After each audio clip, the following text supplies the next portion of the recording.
खरं म्हणजे व्यासपीठावर उपस्थित खरं प्रत्येकाने स्वतंत्र व्याख्यान द्यावा एवढ्या ताकदीची माणसं आहेत. सर्वप्रथम जे बोलले सन्माननीय प्राध्यापक विवेकजी बिडवई, त्यांचं व्याख्यान ऐकावं वाटलं आणि त्याहीपेक्षा आमच्या गौरीताई बोलल्या तर असं वाटलं की माझं का ठेवलं. गौरीताईंचं संस्कारावरती व्याख्यान ठेवलं असतं.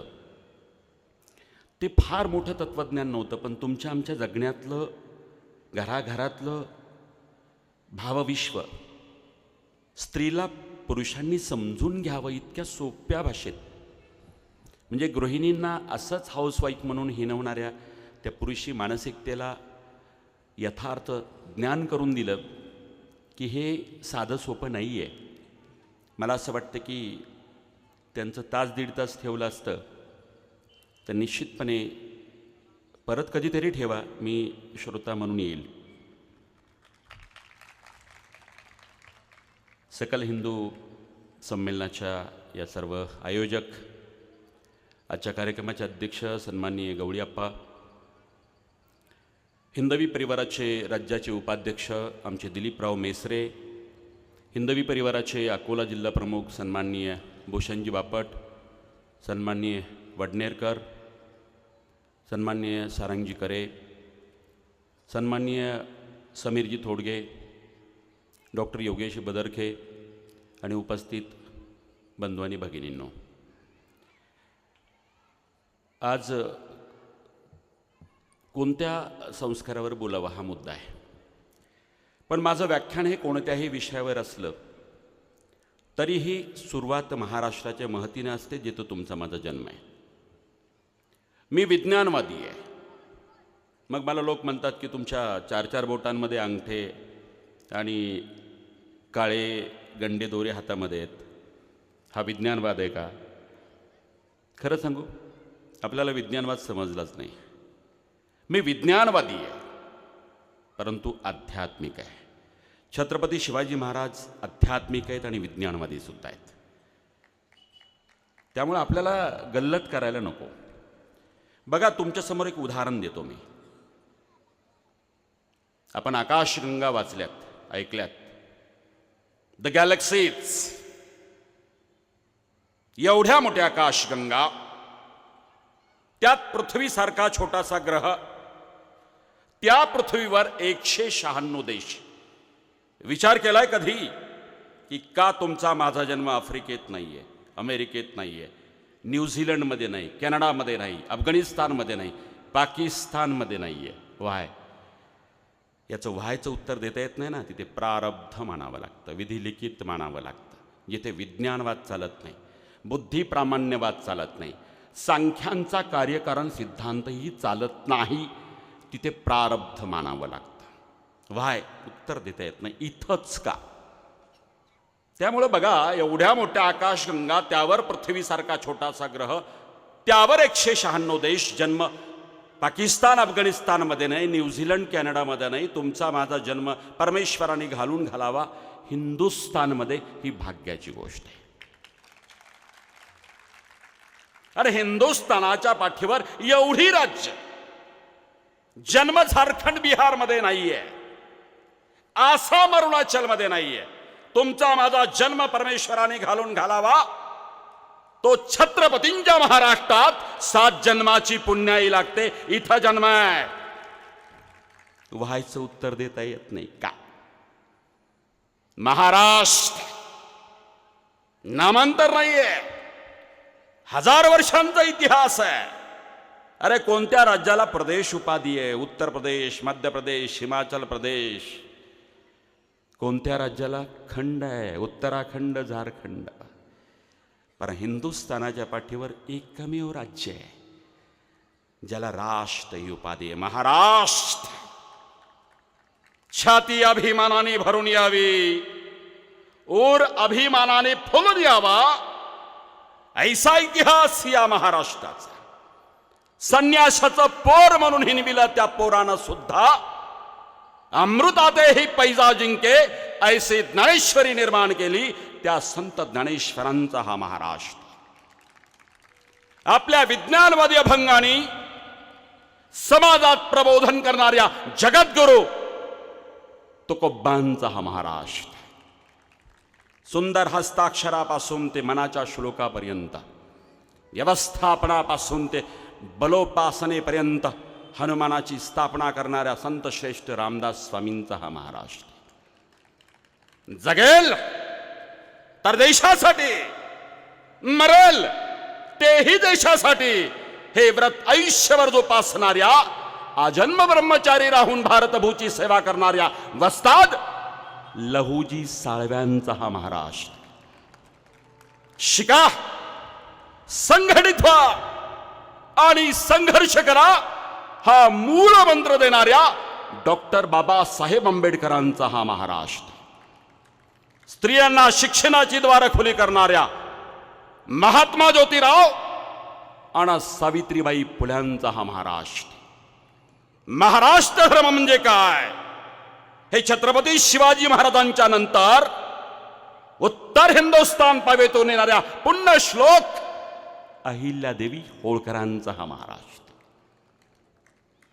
पुरोगामित्व म्हणजे काय असतं ते स्वतःच्या घरापासून सुरू करणाऱ्या, पुरोगामित्व काय असतं त्याचं आचरण स्वतःच्या घरापासून सुरू करणाऱ्या, स्वतः छत्रपती असताना, मराठा असताना स्वतःची बहीण चंद्रप्रभाबाई हिचा विवाह इंदोरच्या होळकर म्हणजे धनगर घराण्यात लावून देणाऱ्या छत्रपती राजर्षी शाहू महाराजांचा हा महाराष्ट्र.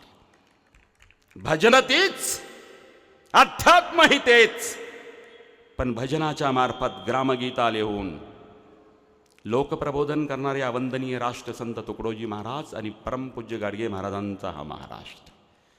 छोट्या छोट्या अभंगातून व्यसनमुक्तीपासून पर्यावरण पावे तो सिद्धांत रुजविणाऱ्या परमपूज्य भगवान बाबा आणि संत सेवालाल महाराजांचा हा महाराष्ट्र. मैं कोई राजा नहीं बल्कि छत्रपती का सेवक हूं असं उत्तरेस सांगणाऱ्या, मराठ्यांचं साम्राज्य दिल्ली पावेतून येणाऱ्या थोरल्या बाजीराव पेशव्यांचा हा महाराष्ट्र.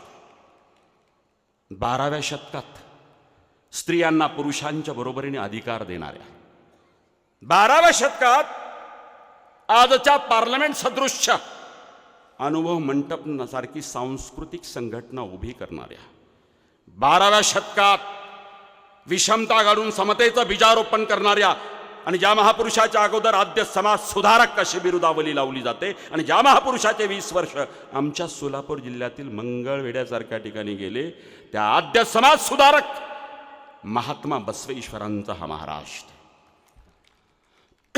संयुक्त महाराष्ट्र झाला पाहिजे म्हणून गावोगावी जाऊन डफावर थाप मारून प्रबोधन करणाऱ्या लोकशाहीर अण्णाभाऊ साठे आणि शाहीर अमर शेखांचा हा महाराष्ट्र.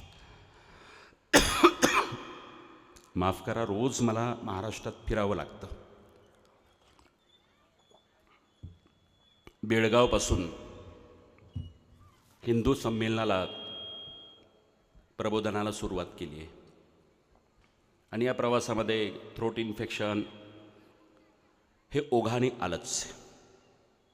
पण एक सांगू, हा महाराष्ट्र स्वतंत्र व्याख्यानाचा विषय आहे, पण माझे व्याख्यान कोणतंही असेल हे ऐकल्याबरोबर महाराष्ट्राची खात्री पडते की हे डॉक्टर शिवरत्न शेटेंचंच व्याख्यान आहे. महाराष्ट्र महती मी बेळगावात जाऊन सुद्धा सांगितली, दिल्लीत जाऊन सुद्धा सांगितली, मागच्या आठवड्यात गोव्यामध्ये पण माझं व्याख्यान होतं. जिथं माझा जन्म आहे त्याची महती मीच गायला पाहिजे ना. लक्षात घ्या, आज गौरीताईंनी इतक्या छोट्या छोट्या मुद्द्यातनं तुम्हाला संस्कार शिकवले, केवळ इतिहास नाही सांगितला तर वर्तमानाशी सांगड घातली. मला कधीतरी गौरीताईंचं स्वतंत्र ठेवा, कारण त्यांना 1.5 तास हवा आहे. विवेकजींचं 1.5 तास ठेवा, 3 दिवसाची व्याख्यान मला ठेवा ना. आणि खरं सांगतो त्या विषयाला न्याय देतील एवढं सोप्या भाषेतलं तत्त्वज्ञान, फार मोठं पांडित्य नाही, पण छोट्या छोट्या गोष्टीतनं ते तुम्हाला तत्त्वज्ञान, इतिहास, वर्तमान सांगत होत्या. खरं सांगतो तुम्हाला की त्यांनी जे उल्लेख केला ना, जगावं आणि मरावं, खरं सांगतो औरंग्याच्या समोर, म्हणजे मी नेहमी म्हणत असतो की मराठा यमराजाच्या डोळ्यात डोळे घालून बातचीत करतो. मराठा मृत्यूला घाबरत नाही, हे जगात पहिल्यांदा कोणी दाखवून दिला असेल आणि औरंग्याच्या समोर ताजीम करण्यासाठी मान न झुकविणाऱ्या महामृत्युंजयी महास्वाभिमानी छत्रपती संभाजी महाराजांचा हा महाराष्ट्र आहे. आणि बालशिवबांचा आदर्श राजा शिवछत्रपती करणाऱ्या राजमाता राष्ट्रमाता जिजाऊ साहेबांचा हा महाराष्ट्र. आणि म्हणून तुम्ही आम्ही महाभाग्यवान आहोत, या मराठी मातीत तुमचा आमचा जन्म आहे. खरं सांगू, तुमचे आमचे बापजादे लढलेत. मी एक उदाहरण देईन. हल्ली मी प्रत्येक व्याख्यानात विषय कुठला जरी असेल तरी हा विषय सांगतोय, काळाची गरज आहे ती. मी माझ्या अनेक व्याख्यानामध्ये मराठा मराठा मराठा शब्द येणार. कृपा करून हा शब्द जातीवाचक घेऊ नका, माझी नम्र विनंती आहे. मराठा शब्द छत्रपतींच्याही काळात कधी जातीवाचक नव्हता, तो समूहवाचकच होता. तुम्ही म्हणणार पुरावा द्या, देतो की. एकच उदाहरण देतो मी. अहमद शाह अब्दाली चाल करून येतोय, फक्त बातमी लागली. आजच्यासारखे टी व्ही चॅनल नव्हते, वर्तमानपत्र नव्हती, सोशल मीडिया नव्हता, पण अफगाणिस्तानच्या सीमेवरती अहमद शाह अब्दाली युद्धाची जमवाजमव करतोय, साहित्याची. हत्ती घोडे तोफा खजिना सगळा हिंदुस्थानच्या विरोधात एल्गार करण्यासाठी. बातमी प्रसूत झाली. त्या काळानुसार इथपर्यंत बातमी पोचली.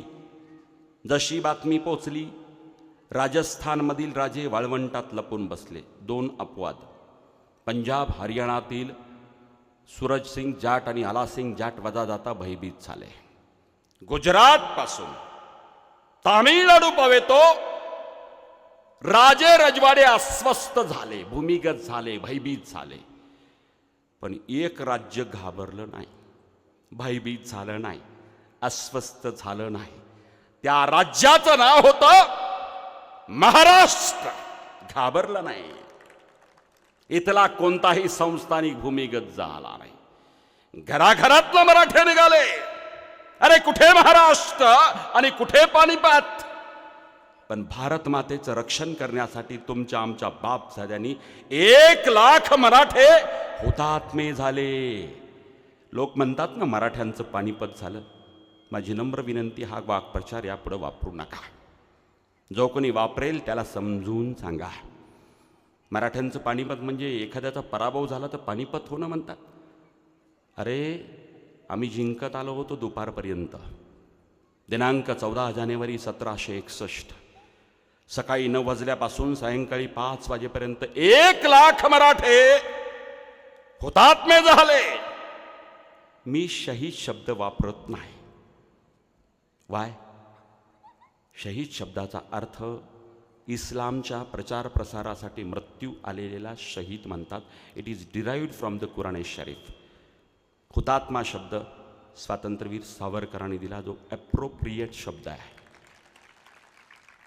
त्यामुळं हल्ली देशातला कुठलाही सैनिक सीमेवरती लढताना मरण पावला की त्याला शहीद नाव लावण्याची प्रथा आहे. माझी नम्र विनंती आहे, हुतात्मा शब्द लावा, हौतात्म्य. कारण धर्मासाठी सैनिक कधी लढत नसतो, तो राष्ट्रासाठी लढत असतो, म्हणून तो हुतात्मा असतो. माझी नम्र विनंती, प्रत्येक ह्याच्यामध्ये तुम्हाला शास्त्राधार असला पाहिजे. म्हणून मी नेहमी म्हणत असतो, 1 लाख मराठे राष्ट्राचं रक्षण करण्यासाठी हुतात्मे झाले. 1 लाख माय भगिनींनी कुंकू भारत मातेसाठी अर्पण केलं. खरं सांगू, 14 जानेवारी 1761 सकाळी 9 वाजल्यापासून सायंकाळी 5 वाजेपर्यंत 1 लाख माणसं राष्ट्र रक्षणासाठी हुतात्मे होतात, अशी जगात दुसरी कोणतीही घटना नाही आहे. ज्याला तुम्ही महाविध्वंसकारी हल्ला म्हणता ना, दिनांक 6 ऑगस्ट आणि 9 ऑगस्ट 1945 अमेरिकेने नागासाकी आणि हिरोशिमावरती टाकलेला अणुबॉम्ब दुसऱ्या महायुद्धातला, तिथे 1 लाख माणसं मरायला 3 दिवस लागली. इथं भारत मातेचं रक्षण करण्यासाठी तुमचे आमचे बापजादे पानिपताच्या मैदानावरती 1 लाख माणसं हुतात्मे झाली. दुसरी नोंद नाही आहे. दुपारपर्यंत आम्ही जिंकत आलो होतो. दुपारपर्यंत मराठे असे लढले, परंतु दुपारनंतर आमचं पारडं फिरलं. हत्ती अंबारीत बसलेले सदाशिवराव भाऊ विश्वासराव भाऊ कोसळले आणि सेनापती कोसळल्यानंतर सैन्य सैरभैर झाला. इब्राहिम खान गारद्यांनी लावलेला तोफांचा डाव आमचे सैन्य विंचुरकरापासून सगळे मराठे त्या तोफखान्यांच्या समोर दिसायला लागले. तोफा चालवायच्या कोणावरती हा चिंतेचा विषय इब्राहिम खान गारद्यासमोर झाला आणि मराठ्यांची खऱ्या अर्थानं डावपेचात्मक आखणी चुकली. दुपारपर्यंत आम्ही जिंकत आलो होतो. अहमद शाह अब्दाली परत जाण्याच्या तयारीत होता, पण दुपारनंतर आमचा पराभव झाला. Definitely we technically defeated. आम्ही तांत्रिकदृष्ट्या पराभूत झालो. पण खरं सांगू, जो जिंकला ना तो अहमद शाह अब्दाली त्यांच्या देशात गेला, तो जिंकूनही हरला आणि मराठे हारून सुद्धा जिंकले. तुम्ही म्हणणार पुरावा द्या, देतो. बघा, तो जिंकला, त्याच्या देशात गेला. जसं एखादा आमदार खासदार जिंकतो, एखाद्या बलाढ्य प्रस्थापित आमदार खासदाराला पाडतो, तेव्हा पत्रकार परिषद होते आणि मग तो विश्लेषण करतो, कसा जिंकलो, कसं हरवलं. तसं अहमद शाह अब्दाली त्यांच्या देशात गेला. पत्रकार नाही आहेत, पण इतिहासकार घेऊन बसला तो. जसं आपल्या महाभारतामध्ये श्रीकृष्ण अर्जुनाची जोडी आहे, तसं अफगाणिस्तानमधलं महाकाव्य, तिथले श्रीकृष्ण अर्जुनासारखी जोडी आहे. त्याचं नाव आहे रुस्तुम आणि इस्फिंदार. हे मुद्दाम सांगतो तुम्हाला, कारण अहमद शाह अब्दाली काय बोलला याची पार्श्वभूमी तुम्हाला कळली पाहिजे. तो काय बोलला माहिती आहे, इथं कोरून ठेवा, मग तुम्ही कधीच म्हणणार नाही मराठ्यांचं पानिपत झालं. तो काय बोलला त्यांच्या देशात जाऊन, तो बोलला त्याचा सारांश मी सांगतो. त्या दिवशी म्हणजे दिनांक 14 जानेवारी 1761ला पानिपताच्या रणांगणावरती मराठ्यांनी मजबूत छावणी केली होती. त्यांनी आमच्यावरती निकराने पुन्हा पुन्हा हल्ले केले. त्या दिवशी रणांगणावरती रुस्तुम आणि इस्फिंदार मौजूद असते, तर मराठ्यांचा महापराक्रम बघून आश्चर्याने तोंडात बोटे चावून दाबली असती. मराठ्यांसारखी लढण्याची खुमखुमी आणि युद्धाची लालसा जगात इतरांकडून दिसणे अथवा होणे अशक्य. काय मूल्यमापन आहे? कोण करतंय मूल्यमापन? आमचा शत्रू.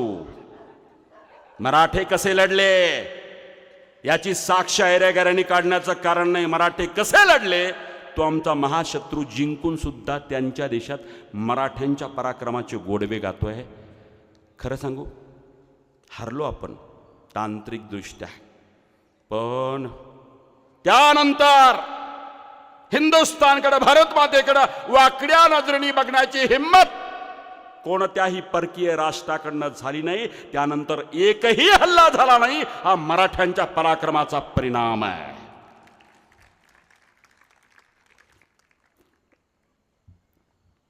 आता मराठे मराठे म्हणताय तुम्ही, काय हो हे नेमकं?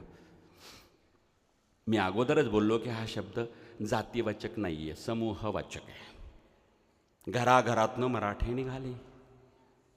हल्ला महाराष्ट्रावरती नव्हताच, हल्ला भारत मातेवरती होता. पण एवढी राज्य असताना एक आपलं राज्य गेलंय राष्ट्राच्या रक्षणासाठी, एकमेव राज्य गेलंय.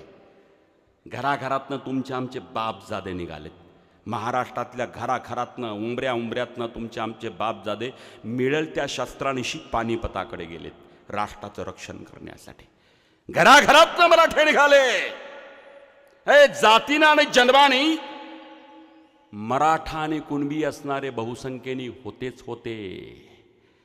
पण मल्हारराव होळकरांसारखी धनगर होती, सदाशिवराव विश्वासराव सारखी ब्राह्मण होती, महार होती, मांग होती, ढोर होती, चांबार होती, तेली होती, माळी होती, साळी होती, कोळी होती, चांद्रसेनी कायस्थ प्रभू होती, आगरी होती, न्हावी होती, भंडारी होती, सुतार होती, लोहार होती, कोरकू होती, गोंड होती, वारली होती, भिल्ल होती. 18 पगड जातीची माणसं, बंजारा होती, वंजारी होती. 18 पगड जातीची माणसं पानिपतावरती लढली.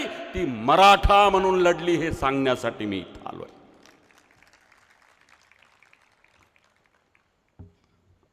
हा शब्द जातीवाचक कधीच नव्हता. बरं, अजून पुरावा देतो दुसरा. औरंगजेबाचे 4 इतिहासकार आहेत प्रमुख. या औरंगजेबाच्या समवेत असायचे. एक आहे साकी मुस्तेद खान, ज्यांनी मासिरे आलमगिरी नावाचा फारसी भाषेतला औरंगजेबावरचा ग्रंथ लिहिला. दुसरा इतिहासकार आहे हशम मोहम्मद काफी खान, तारीख काफी खान. तिसरा ईश्वरदास नागर, त्यांनी फुतुहाते आलमगिरी नावाचं ग्रंथ लिहिला, फारसी भाषेमधला आहे. आणि चौथा आहे भीमसेन सक्सेना, त्यांनी तारीखे दिलकुशा असे ग्रंथ लिहिले. चारही ग्रंथामध्ये किंबहुना त्याहीपेक्षा जास्त जे अखबारात आहेत त्याच्यामध्ये एक कॉमन वाक्य आहे, मराठों ने हमला कर दिया. याचा अर्थ काय फक्त जन्मानी जातीने Maratha? We all are Maratha, इतकी व्यापक अर्थाने व्याख्या आहे. अजून एक पुरावा देतो. आम्ही रोज राष्ट्रगीत म्हणतो ना, जनगण मन अधिनायक जय भारत भाग्य विधाता म्हणतोय ना. माझा साधा सवाल आहे, रवींद्रनाथ टागोरांना या राज्याचं नाव महाराष्ट्र आहे असं माहिती नव्हतं का? माहिती होतं ना. एवढा गीतांजलीसारखा ग्रंथ लिहिला, एवढा जगविख्यात विद्वान माणूस, मग काय म्हटलं त्यांनी? जनगण मन अधिनायक जय भारत भाग्य विधाता पंजाब सिंधू गुजरात मराठा. अरे पंजाबला पंजाब म्हटलं, गुजरातला गुजरात म्हटलं, Punjab Sindhu Gujarat Maratha is equal to Maharashtra and Maharashtra is equal to Maratha. Punjab Sindhu Gujarat Maratha, एका राज्यालाच मराठा म्हटलं. त्यामुळं माझी नम्र विनंती आहे, माझ्यासारखे किंवा गौरीताईसारखे किंवा विवेकजीसारखी माणसं जेव्हा मराठा शब्द उच्चारतील तेव्हा तो जातीवाचक न समजता तो समूहवाचकच समजावा, म्हणून हा प्रपंच तुम्हाला थोडक्यात सांगितला. खरं सांगू, औरंग या महाराष्ट्रामध्ये महाराज जिवंत असेस्तोवर आलाच नाही, हिंमत नव्हती त्याची. दुर्दैव महाराष्ट्राचं दिनांक 3 एप्रिल 1680 शिवछत्रपतींचं निधान. दुसरा घाव महाराष्ट्रावरती झाला 11 मार्च 1689. संभाजी महाराजांची हाल हाल करून औरंग्याने हत्या केली. चित्र डोळ्यासमोर उभं करा. अरे दुःख तुमच्या माझ्या सामान्य माणसांना असतं हो. दशक्रिया तेरवी, राजकुटुंबाला दुःख गिळावी लागतात. संभाजी महाराजांची हाल हाल करून हत्या झाली, महाराष्ट्र सुन्न झाला. छत्रपतींचा युवराज एवढ्या भयानक पद्धतीनं मारला जाईल अशी कल्पना कोणाला नव्हती. खांडोळ्या केल्या, कोल्या कुत्र्याला खाण्यासाठी टाकल्या औरंग्यानी. इथं महाराष्ट्र सुन्न झाला. औरंगाला वाटलं संभाजी मारा गया, हिंदवी स्वराज कुचल डालेंगे. त्याला वाटलं की शिवाजी महाराजांचा पुत्र मारला, संपलं. पण त्याला हे माहिती नव्हतं, घराघरातनं संभाजी निर्माण झाले. ही मराठी मातीची ताकद आहे. घराघरातनं संभाजी महाराज निर्माण झाले. पण विचार करा, संभाजी महाराजांची हत्या झाली ना, रायगडावरती बातमी धडकली. संभाजी महाराजांची पत्नी येसुबाई साहेब, काय त्यांच्यावरती काय वेळ आली असेल. कल्पना करा ना, कल्पना करा. स्वतःचा पती युवराज छत्रपती खांडोळ्या करून मारला गेला. दुःख व्यक्तिगत करायचं नसतं. छत्रपतींची गादी अशीच ठेवायची नसते. राजकुटुंबाला दुःख गिळावी लागतात. ते राजकुटुंब आहे. आणि म्हणून तिथे धर्मशास्त्र आणि नीतिशास्त्रातले पंडित जमले सगळे, आणि त्यांनी सांगितलं की छत्रपतींच्या गादीवरती वारस बसवावा लागेल. चर्चा रायगडावरती सुरू झाली. संभाजी महाराजांची हत्या झाली. सिंहासन उघड्यावरती टाकलं जात नाही. राजघराण्याला दुःख नसतात, गिळावी लागतात. आणि तिथे ब्रह्मवृंदाने आणि न्यायव्यवस्थेने धर्मशास्त्राने निर्णय दिला. संभाजी राजांचा पुत्र, नाव होतं युवराज शिवाजी, पण त्यालाच शाहू असं नाव औरंग्याने दिलेलं. शाहू, शंभूपुत्र शाहू, मूळ नाव शिवाजी. बघा, संभाजी महाराजांचा थोरला पुत्र छत्रपतींच्या गादीवर बसणार हे न्यायशास्त्र सांगतंय, धर्मशास्त्र सांगतंय. पण येसुबाई साहेब काय म्हणतात माहिती आहे? अरे कुठल्या आईला वाटत नाही आपला पुत्र गादीवरती राजा म्हणून व्हावा? कैकेयीलाही वाटायचं ना. पण ही भारतीय संस्कृती आहे. रामाच्या पादुका सिंहासनावरती ठेवून 14 वर्ष वनवासात गेल्यानंतर त्या पादुकाला नमस्कार करून राज्य करणाऱ्या भरताची संस्कृती आहे. ती काय मोगलासारखी औरंग्याची संस्कृती नाही. आपल्या बापाला हाल करून ठार मारणारा, सख्या भावाला मारणारा, ही परंपरा मोगलांची, रक्तपाताची, राजसिंहासनासाठी ती परंपरा आहे. ही मराठ्यांची परंपरा आहे. येसुबाई साहेबांच्या मुखातनं वाक्य निघाले, माझा पुत्र छत्रपतींच्या गादीवरती बसणार नाही तर माझा दीर राजाराम महाराज छत्रपती होईल. ही संस्कृती आमची आहे. याला उदात्त दृष्टिकोन लागतो. मराठ्यांची संस्कृती त्यागाची संस्कृती, बलिदानाची, देण्याची संस्कृती आहे. खेचून घेण्याची संस्कृती नाही आहे. विचार करा, मंचकारोहण झालं, राजाराम महाराज छत्रपती झाले, त्याच्यानंतर येसुबाई साहेब म्हणतात की मी जोखीम घ्यायला तयार आहे, तुम्ही पळून जा. म्हणजे छत्रपती राजाराम महाराजांना चोर वाटेनी येसुबाई साहेबांच्या आदेशानुसार राजाराम महाराज निसटले, पन्हागडावरती गेले. पन्हागडावरती खलबत झाली आणि असा निर्णय झाला की औरंगजेब आपल्याला ठार मारेल, मराठ्यांची गादी जिवंत राहायला पाहिजे म्हणून महाराजांनी जिंकलेला किल्ले जिंजी तामिळनाडूमधला दिनांक 13 एप्रिल 1677ला जिंजी जिंकला महाराजांनी. आज 1689ला वडिलाची पुण्याई पुत्राच्या कामाला येत होती आणि मग तिथं जाऊन 8 वर्ष मराठ्यांची गादी जिवंत ठेवली छत्रपती राजाराम महाराजांनी. वयवर्ष किती माहिती आहे? 19. He was just 19 years. सगळ्याला वाटलं की आता छत्रपतींचं हिंदवी स्वराज्य बुडालं. अहो 19 वर्ष वयाचा छत्रपतींचा छावा जिवंत होता. शेवटी मराठ्यांची गादी जिंजीवरनं चालवली. येसुबाई साहेबांनी किल्ला लढवला, परंतु नोव्हेंबर 1689ला जुल्फिकार खानाने वेडाट शेवटी मराठ्यांचा पराभव झाला. संभाजी महाराजांची धर्मपत्नी वीरपत्नी येसुबाई साहेब पुत्रासह कैद झाली. औरंग्याच्या छावणीत दोघांना नेलं. येसुबाई साहेब संभाजी महाराजांची वीरपत्नी आणि संभाजी महाराजांचा पुत्र, ज्याचं नाव शिवाजी होतं पण औरंग्याने शाहू असं ठेवलं, तेच नाव पुढं प्रसिद्ध झालं. शंभू पुत्र शाहू सुद्धा कैदेमध्ये सापडले. तुम्हाला माहिती आहे का किती वर्ष कैदेत होते? आमच्या सोलापूर जिल्ह्यात 6 वर्ष होत्या. हो, 6 वर्ष त्या बेगमपूरला औरंग्याची छावणी होती आणि त्या छावणीत संगोपन येसुबाई साहेब आणि शाहू महाराज म्हणजे त्यांचे पुत्र किती वर्ष असतील?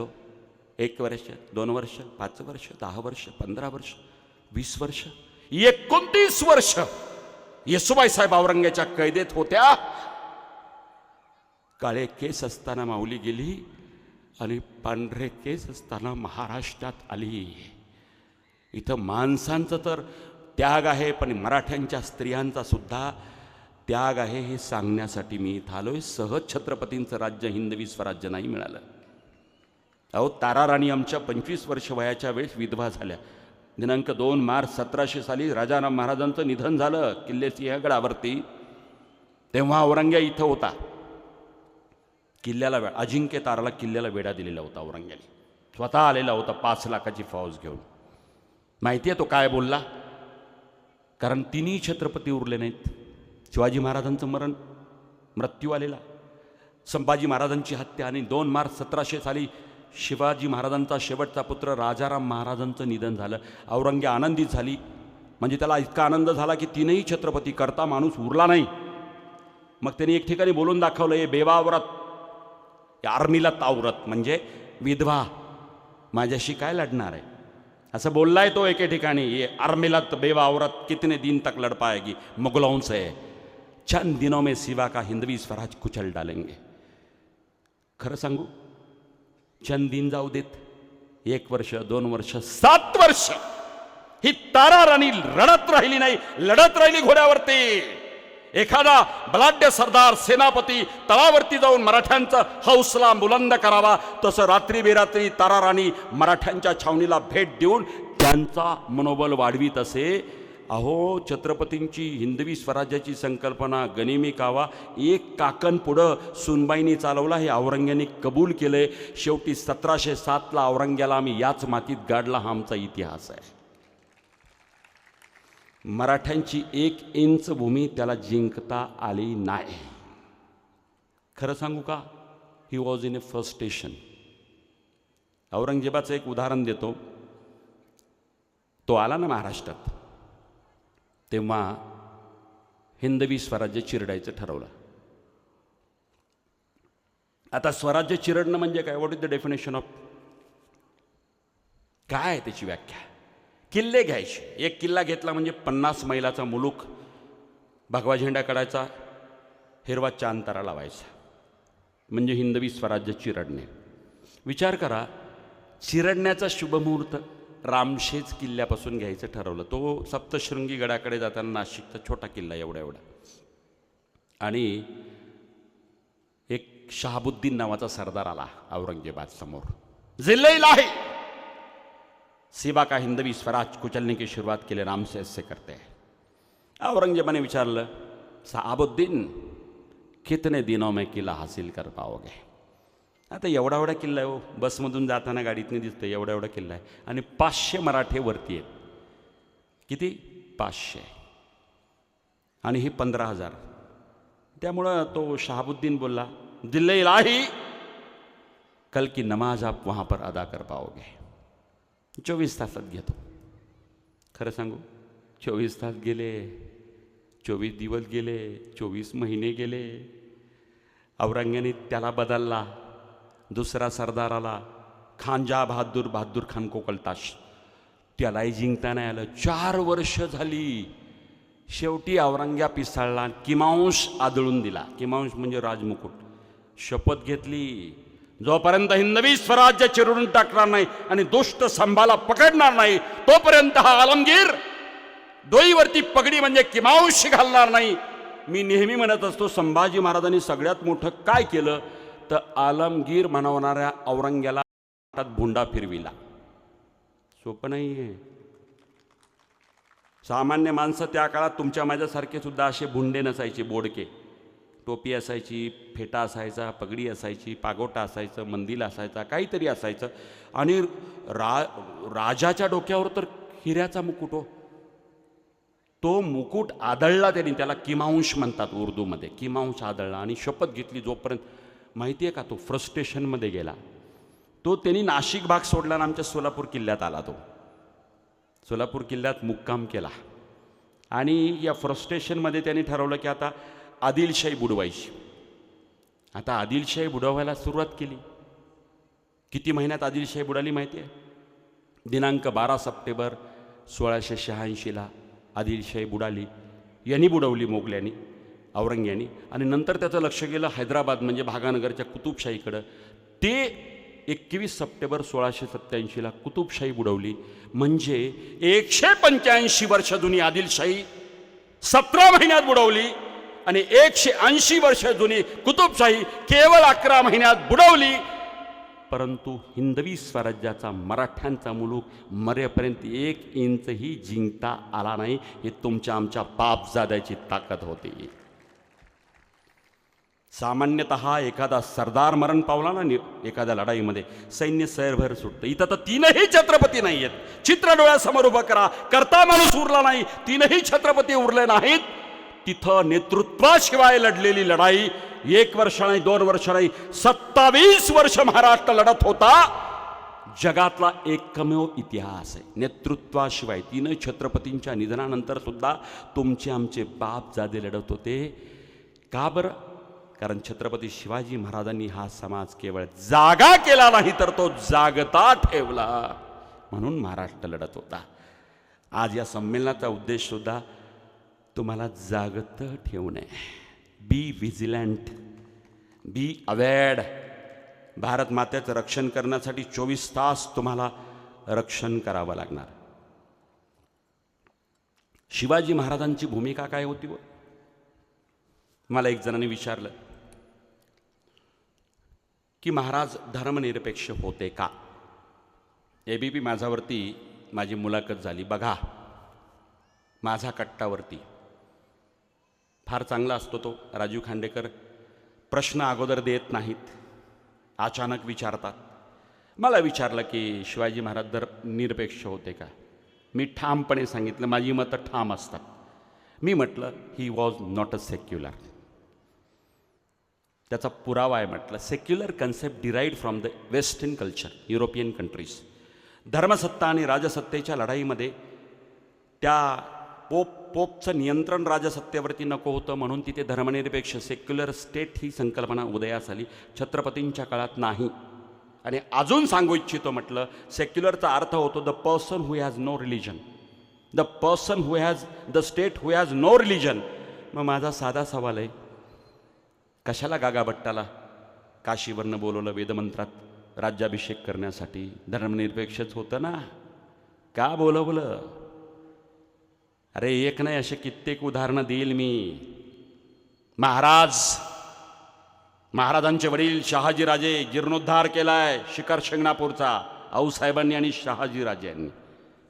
कुठे वजा करणार तुम्ही अध्यात्म आणि शंभू महादेव? एक किल्ला असा नाही की जिथे शंभू महादेवाचं मंदिर नाही, आई भवानीचं मंदिर नाही. एकही किल्ला असा नाही. जेव्हा आक्रमण व्हायची आदिलशाही मोगलाई, तिकडून चौताळलेलं सैन्य आक्रमकपणे यायचा, दिन दिन अल्लाहू अकबर म्हणून, इकडे मराठ्यांच्या प्रतिध्वज जायचा हर हर महादेव म्हणून. वजा करणार कुठे? वजा करणार अध्यात्म? शिवाजी महाराज शिवलिंग, शंभू महादेवाचं स्फटिकाचं शिवलिंग रोज पूजेमध्ये असायचं. ते स्फटिकाचं शिवलिंग किल्ले प्रतापगडावरती आई भवानीच्या मंदिरात आहे. उदयन महाराजांच्या साताऱ्यामध्ये जलमंदिरात आहे. संभाजीराजे कोल्हापूर छत्रपतींच्या भवानी मंडपात आहे. आणि माझं तंजावरला व्याख्यान होतं. आबाजीराजे भोसले म्हणजे शिवाजी महाराजांचे सावत्र भाऊ व्यंकोजी राजांची गादी तंजावरला आहे. तिथल्या देवाऱ्यामध्ये मी बघायची इच्छा प्रकट केली. आबाजीराजांना आश्चर्य वाटलं. ते म्हणे तंजावरला मराठी माणसं येतात पण बृहदीश्वर मंदिराचं दर्शन घेण्याची इच्छा प्रकट करतात, तुम्ही माझा देवारा बघण्याची इच्छा का प्रकट करताय? म्हटलं मी सांगतो, मला देवारा दाखवा. राजघराण्यातला देवारा, तमिळनाडूच्या पद्धतीनं सगळे ते ब्रह्मवृंद आला, पूजा आणि ते सगळी त्या तिकडचं साऊथ इंडियन सगळं म्युझिक ते लागलेलं आध्यात्मिक. आणि तिथली पूजा करताना आम्ही म्हटलं मला शंभू महादेव बघायचं. खरं सांगू, सोन्याचा शंभू महादेवाचं ती कवच त्यांनी काढलं आणि आतमधून स्फटिकाचं शिवलिंग दाखवलं. तेव्हा मी आबाजीराजांना बोललो, मी याच्यासाठी देवारा बघायचा बोललो. कारण भोसले कुळामध्ये स्फटिकाचं शिवलिंग सगळीकडे आहे. एवढंच नाही तर महाराज दक्षिण दिग्विजयाला जाताना, मी जानेवारी 1677 बद्दल बोलतोय, महाराज श्रीशैल मल्लिकार्जुनला गेलेले आहेत. ऑन डॉक्युमेंट नोंद आहे. महाराज श्रीशैल मल्लिकार्जुनला गेले, शंभू महादेवाच्या समोर अनुष्ठानाला बसले आणि बखरकरांनी वर्णन केले. शिवाजी महाराजाला अंतर्भूत एक जाण निर्माण झाली, असा भाव निर्माण झाला, तलवार काढावी आणि शंभू महादेवाला शिरकमल अर्पण करावं. पण क्षणार्धात महाराज सावरले आणि राजधर्म आठवला. सांगायचं तात्पर्य असं की भक्त आणि ईश्वर याच्यामध्ये जेव्हा तादात्म्य भाव निर्माण होतं, भक्त आणि ईश्वर एकरूप होतो, जीवात्मा आणि परमात्माचा संयोग होतो, दोघांमध्ये तिसरा कोणीही उरत नाही, तेव्हा ही भावना निर्माण होते. महाराज सावध झाले. रावणाला लोक कितीही नाव ठेवू देत, पण रावणासारखा शिवभक्त जगाच्या पाठीवर झाला नाही. 9 शिरकमल शंभू महादेवाला अर्पण केले. 10वं शिरकमल अर्पण करणार इतक्या शंभू महादेव प्रकटले अशी आख्यायिका आपण ऐकली. पण रावणाच्या नंतर आपलं शिरकमल अर्पण करण्याची इच्छा मनोमन निर्माण होणारा जगाच्या पाठीवरचा दुसरा शिवभक्त म्हणजे राजा शिवछत्रपती. हे फार मोठा भाव आहे. एक उदाहरण मी दिले, आज पुरावे नाही आणले, एबीपी माझाला पुरावे दाखवलेत. एक, महाराज 1677ला दक्षिण दिग्विजयाला गेले आणि तिथं गेल्यानंतर कळलं महाराजाला, तिरुवण्णमलाई नाव लक्षात ठेवा, तिरुवण्णमलाईला जा तुम्ही. तिथे अरुणाचलेश्वर मंदिर आहे शंभू महादेवाचं, आणि सेमत्तू पिरमेलम, सेमत्तू पेरुमल असं एक मंदिर आहे. 2 मंदिर आहेत. ते 2 मंदिरं मुसलमान शासकांनी मंदिराचं रूपांतरण मशिदीत केलं होतं आणि हिंदूंना प्रार्थनेसाठी मज्जाव केला होता वर्षानुवर्ष. म्हणजे मंदिराचं रूपांतरण मशिदीत झालं, हिंदू तिकडे जाईन असा झाला. महाराजांनी दक्षिण दिग्विजयाच्या वेळेस ही बातमी कानावर आली आणि महाराजांनी गायीची पूजा करून सेमत्तू पेरिमल आणि तिरुवण्णमलाईचं अरुणाचल मंदिर पुन्हा मशिदीचं मंदिरात रूपांतरण केल्याचे अव्वल पुरावे मी दिलेत. अव्वल पुरावेत फ्रेंच भाषेमधले. तमिळ हस्तलेखावरनं हस्तलेख सापडलं एक तमिळी भाषेतलं आणि त्याचं ट्रान्सलेशन केलं, ते माझ्याकडे आहे. मी ऑन डॉक्युमेंट एबीपी माझाला पुरावा दाखवला. त्याच्यात त्यांनी लिहिलं आहे, Shivaji restored that mosque into temple. मला मग बऱ्याच लोकांनी विचारलं असं कसं काय? अरे म्हटलं, मशिदीवर हल्ला केला नाहीच ना. महाराज इतर धर्मियांचा आदर राखणारे होतेच, त्याच्याबद्दल दुमत नाही. सर्वधर्म समभाव होता, परंतु स्वधर्मावरचं आक्रमण छत्रपतींनी सहन केलं नाही, हेही महत्त्वाचं आहे. महाराज स्वधर्मावरचं आक्रमण, हिंदू धर्माभिमानी होते, इतर धर्मियांचा आदर राखला, याचा अर्थ स्वतःच्या धर्मावरचं आक्रमण बिलकुल सहन केलं नाही. तिथंच 30 ऑक्टोबर 1677ला एक मोठी टेकडी आहे. कुठे? अरुणाचल मंदिर तिथे तिरुवण्णमलाईला. तिथं कार्तिक दीपोत्सव महाराजांनी सुरू केला. म्हणजे पूर्वी हिंदू करायचे, गाईच्या तुपातला दिवे लावायचे. तो उत्सव बंद झाला होता, महाराजांच्या उपस्थितीमध्ये सुरू केला. धमक लागते हो तामिळनाडूमध्ये जाऊन हिंदूंचं रक्षण करायला.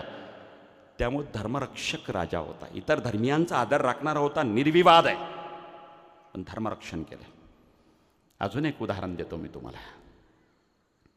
खरं तर घड्याळाकडे बघत बघत बोलतोय मी, असं कधीच होत नाही. मी 2020चा बॅट्समन नाही आहे, इनिंग खेळणारा माणूस आहे.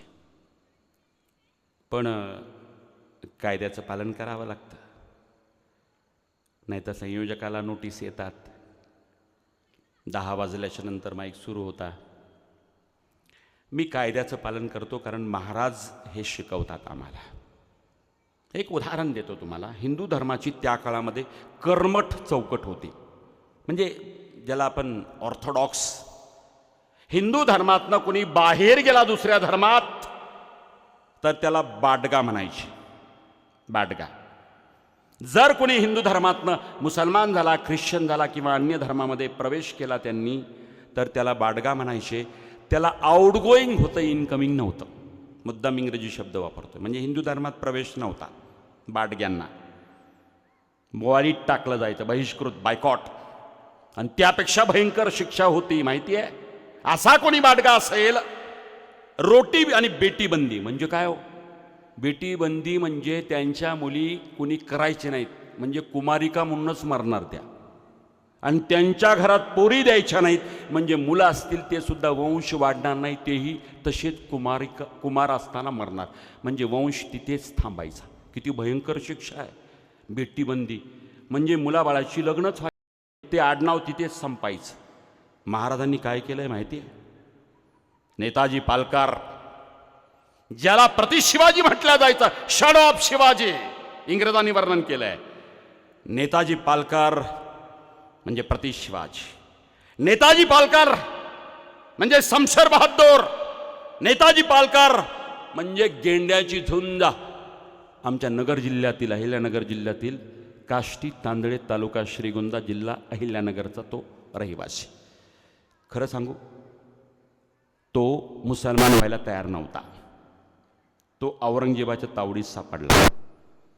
हे मी सांगतोय 1666च्या नंतरचं, कारण 11 जून 1665ला पुरंदरचा तह झाला. महाराज मिर्झाराजे जयसिंगांच्या बरोबर तहकर्ते झाले. त्यानंतर थोड्या घडामोडी झाल्या. हा नेताजी पालकर आदिलशाहीमध्ये सहभागी झाला. आदिलशाहीमधनं मोगलाईकडे गेला. मग मोगलाईकडे गेल्यानंतर औरंगजेबाने मुसलमान हो असं त्याला विचारलं. व्हावं लागेल. तयार नव्हता, त्याची मुलं तयार नव्हती, तो झाला नाही. मग त्याला हाल हाल केले, चापकाचे फटकारे दिले, वरती मिठाचं पाणी, उलटा लटकावला. 4 दिवस अंधार कोठडीमध्ये. त्याला मार सहन झाला नाही. ते काय संभाजी महाराजत्व आहे? अरे एकच संभाजी महाराज निर्माण झाले. एवढं सोसला, पण औरंग्याच्या समोर ताजीम करण्यासाठी मान झुकवली नाही. मराठा स्वाभिमान ताठकना, स्वाभिमानी बाणा का असतो संभाजी महाराज. इथं हाल हाल व्हायला लागल्यानंतर नेताजी पालकर शरण आला. सोसलं नाही. अरे आम्हाला साधं माचीसनी पळवलं तर रे बाबा थांब, वाटेल त्या धर्मात येतो. सोसलं नाही. नेताजी पालकर तयार झाला मुसलमान व्हायला. सुनता झाली त्याची. नाव ठेवलं महम्मद कुली खान. नेताजी पालकरांचा महम्मद कुली खान झाला. 5 वेळेसची नमाज शिकवण्यासाठी मुल्ला मौलवी अपॉइंट केले औरंग्याने. मुसलमान म्हणून तो 1 वर्ष नाही, 2 वर्ष नाही, 10 वर्ष जवळपास काबूलच्या स्वारीवर पाठवला. तिथून पळून येण्याचा प्रयत्न केला. पेशावरला सापडला. हे वर्णन कोणी केलं माहिती आहे? स्टोरिओ डो मोगर नावाचं इटालीचा जो ग्रंथकर्ता आहे, निकोलाओ मनुची नावाचा इटालीचा माणूस. He was expert in artillery. तो किरात सिंग नावाच्या मिर्झाराजे जयसिंगच्या मुलाचा मित्र होता. तो इथं आला होता 1665ला. त्यांनी महाराज कसे दिसतात हे लिहिलं आहे स्टोरिओ डो मोगरमध्ये. महाराजांचा प्रत्यक्षदर्शी साक्षीदार आहे निकोलाओ मनुची. स्टोरिओ डो मोगर इटाली भाषेतलं पुस्तक आहे ते. त्यांनी वर्णन केले, हा नेताजी पालकर महम्मद कुली खान पळून जायचा प्रयत्न केला, त्याला फटके मारले, पेशावरला अटक केला. हे स्टोरिओ डो मोगरमधलं आहे. अव्वल पुरावेत बरं का, दुय्यम साधनं वापरत नाही मी. नेताजी पालकरांनी पळून येण्याचा प्रयत्न केला, यश मिळालं नाही. 10 वर्ष तो मुसलमान म्हणून जगला. 5 वेळेसची नमाज, रोजा, सगळं. मग औरंगजेबाला वाटला तर 10 वर्ष मुसलमान झालाय, आता काय हिंदूत जाणार आहे. म्हणून सेफ झोनमध्ये वाटलं त्याला. त्यांनी दिलेर खानाच्या बरोबर एका मोहिमेसाठी परवानगी दिली. हा नेताजी पालकर म्हणजेच मोहम्मद कुली खान 10 वर्ष मुसलमान राहिल्यानंतर अफगाणिस्तान काबूलच्या बॉर्डरवरनं थेट महाराष्ट्रात आला. तुम्हाला माहिती आहे, जसा तो महाराष्ट्रात आला ना घोड्यावरती, घोड्यांच्या टापांचा आवाज, तो सह्याद्री दिसला, राजगड दिसला, फडफडणारा भगवा दिसला. पुराण जुना काळ आठवणीत आला. मानाचे मुजरे, तुताऱ्यांचा निनाद कानावरती, नौबती झाडणाऱ्या पाली दरवाजाची राजगडची याद आली. हा मराठा मुलूक पुन्हा खुणावायला लागला. राजगड रायगड बोलवायला लागला. सह्याद्रीतल्या दऱ्याखोऱ्यातले बुरुज बातचीत करायला लागले. आणि एके दिवशी मध्यरात्री दिलेर खानाच्या छावणीतनं हा मोहम्मद कुली खान उर्फ नेताजी पालकर सरळ सरळ किल्ले रायगडावरती आला. महाराजांनी मुजरा घातला. आवाज ओळखीचा वाटत होता, माणूस ओळखू येत नव्हता. महाराजांना मुजरा केला आणि नेताजी पालकर उर्फ मोहम्मद कुली खान बोलला. महाराज ओळखला का? आवाज तर परिचयाचा वाटत होता, माणूस बघितल्यासारखा वाटत होता. महाराजांनी क्षणात ओळखला नाही आणि मग बोलला, मी मोहम्मद कुली खान म्हणजे पूर्वाश्रमीचा नेताजी पालकर. रडायला लागला ओढसाढसा आणि वाक्य निघालं, महाराज मला जात गंगेत घ्याल का, म्हणजे मला हिंदू धर्मात घ्याल का, हे शब्द त्याचे. महाराज आम्हासनी जात गंगेत घ्याल का, म्हणजे त्याचा मुलगा पण होता जानोजी पालकर, तोही मुसलमान झाला होता. महाराज असं बोलले नाहीत. 3 दिवसानंतर कमिटी बसवतो, अहवाल आल्यानंतर सांगतो, ब्रह्मवृद्धांची चर्चा करतो. नो, तिथंच महाराज बोलले, तुला हिंदू धर्मात आम्ही घेतलं. हिंदू धर्मरक्षक छत्रपती शिवाजी महाराज. घर वापसी आंदोलन आजचं नाही आहे, तेव्हापासून आहे. आणि दिनांक 19 जून 1676 वेदमंत्राच्या उच्चारामध्ये मोहम्मद कुली खानचा नेताजी पालकर शिवाजी महाराजांनी करून घेतला. असे होते छत्रपती शिवाजी महाराज, समाज क्रांतिकारक, हिंदू धर्मरक्षक छत्रपती शिवाजी महाराज. आता तुम्ही म्हणणार हिंदू धर्मात घेतलं इनकमिंग, मग जानोजी पालकरचं काय? तोही मुसलमान झाला होता, त्यालाही हिंदू केला. एवढं करून महाराज थांबले नाहीत. महाराजांच्या लक्षात आलं, हा 10 वर्ष मुसलमान राहिला, मुलगा मुसलमान झाला, त्याला हिंदूत घेतला तर याला मुलीबाळी कुणी देणार नाहीत. म्हणून छत्रपती शिवाजी महाराजांनी स्वतःची मुलगी कमलजाबाई साहेबांचा विवाह जानोजी पालकरशी लावून दिला. आज आहे का तुमच्या माझ्यात हिंमत? आहे हिंमत? मी शिवचरित्र सांगतो, माझ्या मुलीने जर असा प्रस्ताव आणला तर मी 500 वेळा विचार करेल. 350 वर्षापूर्वी हिंदूचा मुसलमान झाला, मुसलमानाचा हिंदू केला, त्याला समाज वाईट टाकेल म्हणून शिवाजी महाराजांनी स्वतःची मुलगी दिली. सकवारबाई साहेबांची मुलगी कमलजाबाई साहेब विवाह लावून दिला जानोजी पालकराचा. He was a social reformer. हे सहज नाही आहे शिवाजी महाराज समजून घेणं. बाबांनो, खूप मोठा इतिहास आहे हिंदू धर्मरक्षक शिवछत्रपती. एक क्लिप दाखव.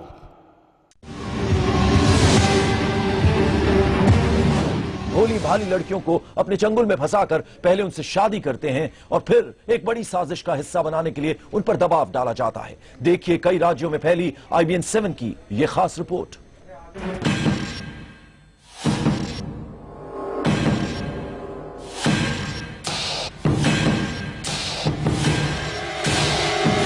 ब्लैकमेल, ब्रेन वॉश, प्यार और आतंकवाद. IBN 7 ने इस बारे में पुलिस के कई अधिकारियों से बात करने की कोशिश की. कोई भी अधिकारी कैमरे पर लव जिहाद की सच्चाई मानने को तैयार नहीं हुआ, लेकिन कैमरा हटते ही वो असली बात पर आ गए. लव जिहाद की नींव डाली जा रही है स्कूल, कॉलेज और कोचिंग संस्थानों के आसपास, और शिकार तलाशने के लिए सहारा लिया जा रहा है दिखने में ठीक ठाक लड़कों का. ऐसे लड़के जो कॉलेज जाते हों, फर्राटेदार अंग्रेजी बोलते हों और लगे कि उनके पास खासा पैसा है. तो आतंकवादी नेटवर्क ऐसे लड़कों के लिए न केवल अच्छी गाड़ियों का जुगाड़ करता है, बल्कि कपड़े और पैसे की सप्लाई भी की जाती है.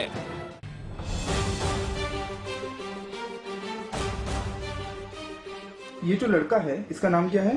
इमरान मासूम खान. इमरान मासूम खान. आपका उसका फ्रेंडशिप मोबाइल से स्टार्ट हुआ? जी. क्या वो सेक्सुअल इंटरकोर्स फोर्सफुली हुआ था? जी. इन वीडियोस और फोटोग्राफ्स के दम पे इसने आपको ब्लैकमेल करना स्टार्ट किया, फिर आपको फाइनली उस लड़के से शादी करनी पड़ी. जी. ये शादी आपकी मर्जी से हुई कि फोर्सफुल थी? फोर्सफुली थी। आपके जो घर वालों को उनके साइड से धमकी आना स्टार्ट हुई, किस तरह की धमकी देता था?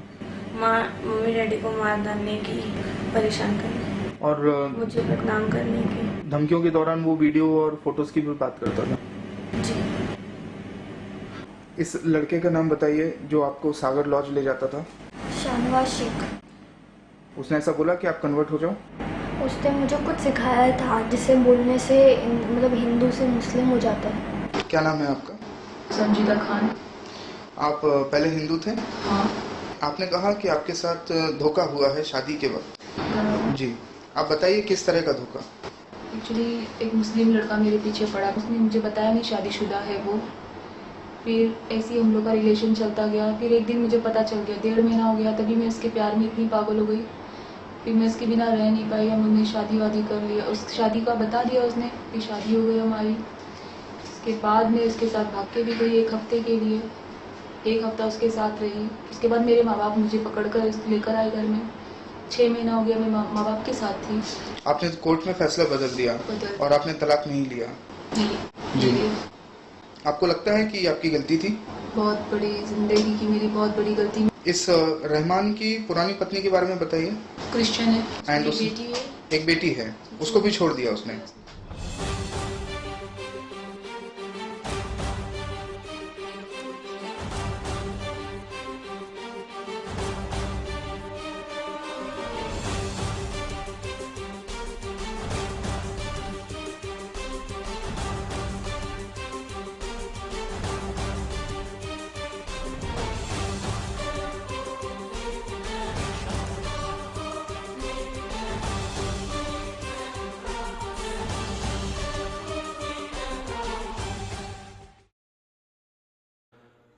हे प्रकरण मी रोज हँडल करतो. ज्यांना हे खोटी वाटतात ना, मी त्यांना सप्रमाण सिद्ध करू शकतो. एक उदाहरण दिल जाता जाता. काही मिनिट वाढीव मिळाले तसा निरोप आलाय. एक उदाहरण देईल मी. सचिन तेंडुलकरचं शिल्प ज्यांनी बनवलं वानखेडे स्टेडियमवरती, जगविख्यात शिल्पकार नाव आहे प्रमोद कांबळे. त्यांची परवानगी घेऊन मी सगळ्या व्याख्यानात त्यांचं नाव सांगतोय. प्रमोद कांबळे, अहिल्यानगर, जगविख्यात शिल्पकार. तुम्ही गुगलवरती घरी गेल्यानंतर सर्च करा प्रमोद कांबळे आर्टिस्ट. त्यांची मेहुणी, त्यांच्या बायकोचं माहेरचं आडनाव कुलकर्णी आहे, मेहुणीचं नाव शुभांगी कुलकर्णी. शिक्षण एमटेक. हिंजवडी, पुण्यामध्ये हिंजवडी RT पार्क आहे, तिथं सर्व्हिस 1.5 वर्ष झाली. 1.5 वर्ष असताना एक मुलगा त्याच कंपनीमध्ये 36 लाख रुपयाचं पॅकेज, म्हणजे महिना 3 लाख रुपये, आणि हिलासुद्धा 24 लाख रुपयाचं पॅकेज, आणि दोघांचे वेवलेंग जुळल्या. तो तमिळनाडूचा, नाव यस समीर. तामिळनाडूमध्ये नाव आपल्यासारखी आडनाव नसतात बरं का. यस गणेशन, यम राजकुमार, यस वीरेंद्रन, यम गणेशन अशी नावं तामिळनाडूमध्ये असतात. ही सत्य घटना आहे. त्या कुटुंबाची परवानगी घेऊन मी जगविख्यात शिल्पकाराचं नाव सांगतोय, त्यांची विथ काइंड परमिशन. त्यांच्या मेहुणी शुभांगी कुलकर्णींनी अशा मुलाशी मैत्री केली जो त्याच हिंजवडी पार्कमध्ये कंपनीत काम करत होता. तो दगडूशेठ हलवाई गणपतीला चतुर्थीला यायला लागला. तिच्याबरोबर अथर्वशीर्ष पाठ केलं, हातामध्ये भगवा तो गंडा, घरी यायला लागला सणवारात. आणि आईवडिलांना वाटलं की चांगला मित्र आहे. मग एके दिवशी 2 वर्षानंतर ती शुभांगी कुलकर्णी घरी बोलली की मला समीरशी लग्न करायचं. समीर तमिळनाडूचा. घरच्यांनी विरोध केला. अरे आपली संस्कृती कुठं, इथं जोशी देशपांडे कुलकर्णी पुणेरी ब्राह्मण आम्ही शोधून देऊ, आपली संस्कृती रीतिरिवाज आहे, तुझं संसार टिकेल. पण मुलगी ऐकायलाच तयार नव्हती. नाही म्हणे लग्न करेल तर समीरशी करेल. आई वडील हतबल झाले. तामिळनाडूचा एक अनोळखी मुलगा, पण 1.5-2 वर्ष फक्त कंपनीत नोकरी करतोय. मुलगी म्हणाली मी लग्न करेल तर त्याच्याशी, नाही तर करणारच नाही. तशीच अविवाहित राहील. शेवटी आईवडिलांनी मुलीच्या सुखाचीच फक्त विचार केला, लग्नाला परवानगी दिली. पुण्यात लग्न झालं.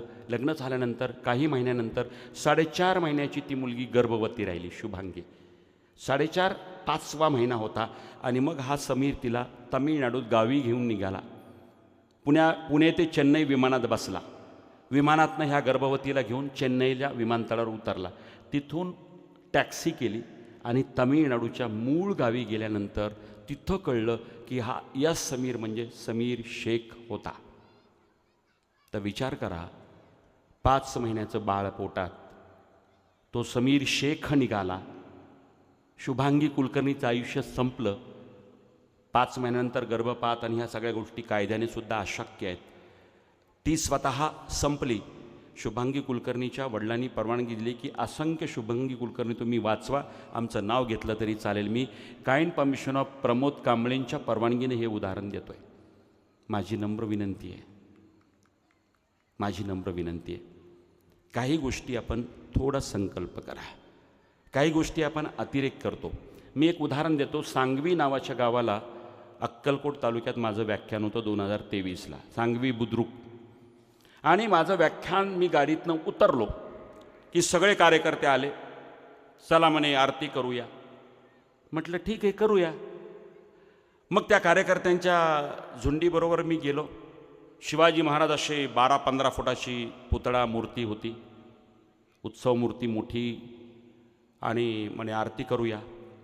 मी एकच म्हटलं, आपण शिवाजी महाराजांची आरती करण्यापेक्षा महाराज ज्यांची आरती करत होते ते आई भवानी आणि शंभू महादेव. महाराज कोणाची आरती करायचे? शंभू महादेवाची. आरती कोणाची करायचे? आई भवानाची. दुर्गे दुर्गट भारी आणि लवतवती विक्राळे ब्रह्मांडीमाळा म्हणूया ना आपण. महाराजाला ते जास्त आवडेल म्हणून त्या मॉबला मी वळवलं. देवीचं मंदिर होतं. दुर्गे दुर्गट भारी ही आरती म्हणालो मी आणि महाराजांच्या चरणी नतमस्तक झालो, पुष्पहार अर्पण केला आणि व्याख्यानाला सुरुवात केली. माझी नम्र विनंती आहे, काही गोष्टी करत असताना आपण खूप श्रद्धेने आणि भक्तीने करत असतो, पण आपल्याला पुढं काय होणार आहे माहीत नसतं. मी ABP माझाच्या प्लॅटफॉर्मवरती सुद्धा हेच सांगितलं. माझी नम्र विनंती आहे, आपण आरती करत असताना शिवाजी महाराजांचं मंदिर बांधलं त्या ठाणे जिल्ह्यामध्ये. माझी नम्र विनंती आहे, आरती मंदिरं शिवाजी महाराजांची होता कामा नये. महाराज हिंदू धर्मरक्षक होते का? 100% होते. हिंदू धर्माभिमानी होते का? होतेच होते. देव देश धर्म रक्षण केलं का? केलंच. शंभू महादेवाचं भगव्याचं रक्षण केलं, संतांचं रक्षण केलं, हिंदू संस्कृतीचं रक्षण केलं, हिंदू धर्माभिमानी होते.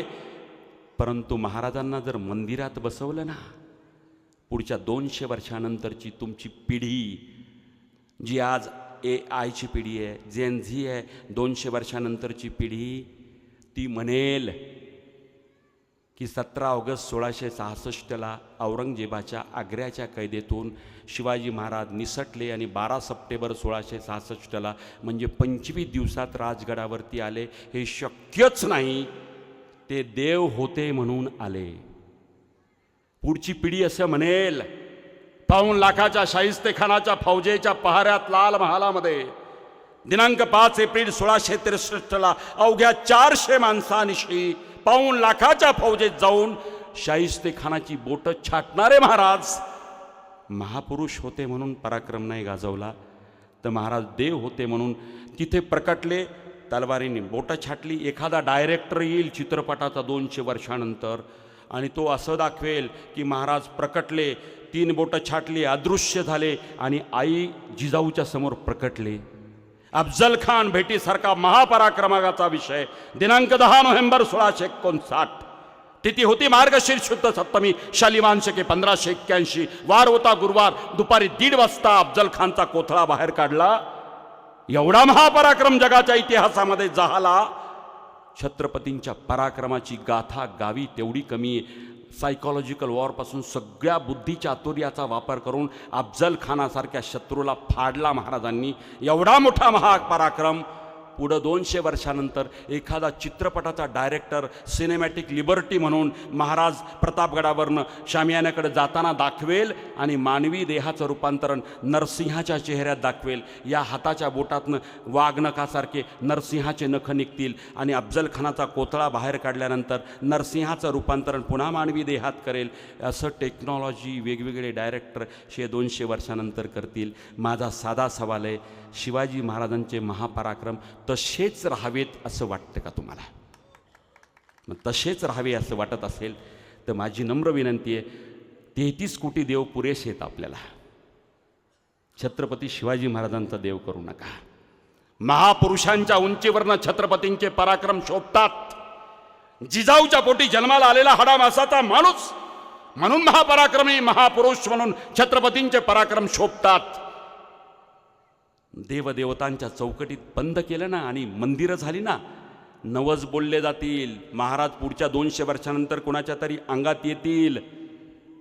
मी तिथं बोललो त्या एबीपी माझावरती, त्या ठाण्याच्या मंदिरामध्ये 10 वर्षानंतर कोंबड्या घेऊन जाताना 10 वर्षानंतर माणसं दिसली ना, मला आश्चर्य वाटणार नाही. एखादी सुनबाई एखादी सासूबाई म्हणेल सुनबाईला पोरगं व्हावं म्हणून नवस बोलला होता, महाराज नवसाला पावले म्हणून कोंबडे कापते. माझी नम्र विनंती आहे, Napoleon Bonaparte, Julius Caesar, Alexander the great हे ग्रेट का राहिले? कारण त्यांचा देव त्यांनी केला नाही, महापुरुष म्हणूनच ठेवलं. म्हणून माझी नम्र विनंती आहे, महापुरुषांच्या उंचीवरनं छत्रपतींना बघू. बंद करायचं.